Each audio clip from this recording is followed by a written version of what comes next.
Robertson, pastor, St. George's Episcopal Church. Clay Shaw, New Orleans businessman. Rod Wagner, local radio host. Families. Mary David, niece of upstairs lounge victim Glenn Green. Anna Howell, mother of MCC pastor Bill Larson. Tina Marie Matye, daughter of upstairs lounge victim Bud Matye. Dwayne Mitchell, son of MCC of New Orleans deacon Mitch Mitchell. Preface. Every social movement in American history has a body count.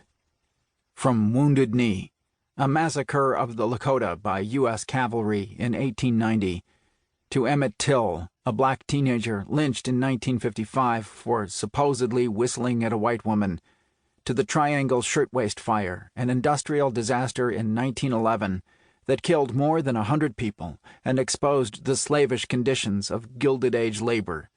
It is routinely through death that we reckon with violations of our basic liberties.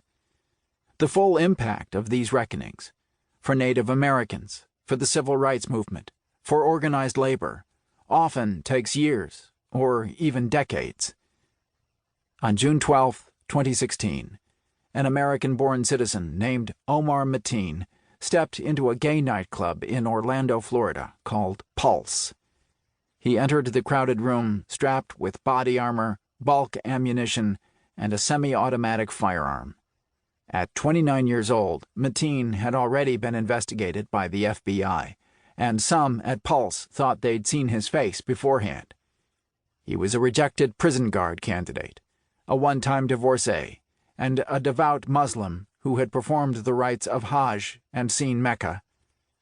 No doubt haunted by memories of his father calling him gay in front of an ex-wife, an accusation deemed abominable by his faith, Mateen had grown extreme in his politics and become desperate to purge the world of gays.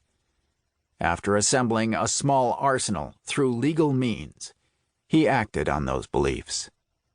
That Sunday in June, Mateen opened fire on the unarmed crowd in Pulse.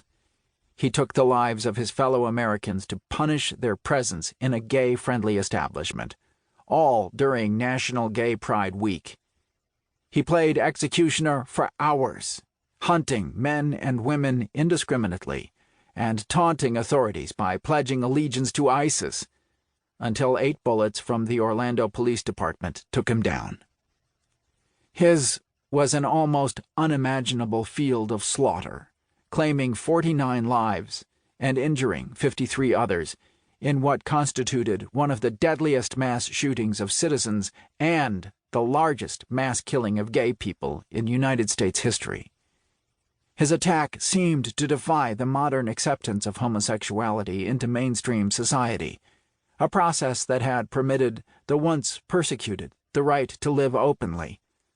Astoundingly, Mateen's rampage topped the body count of the most ghastly event that had previously struck the American gay community: the 32 burning deaths in New Orleans 43 years earlier, at a bar called the Upstairs Lounge.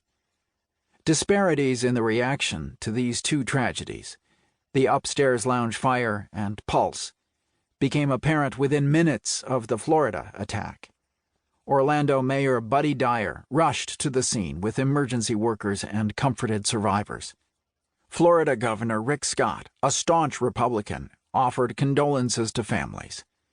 President Barack Obama made a statement that, 4 decades before, could easily have applied to the destruction of the Upstairs Lounge.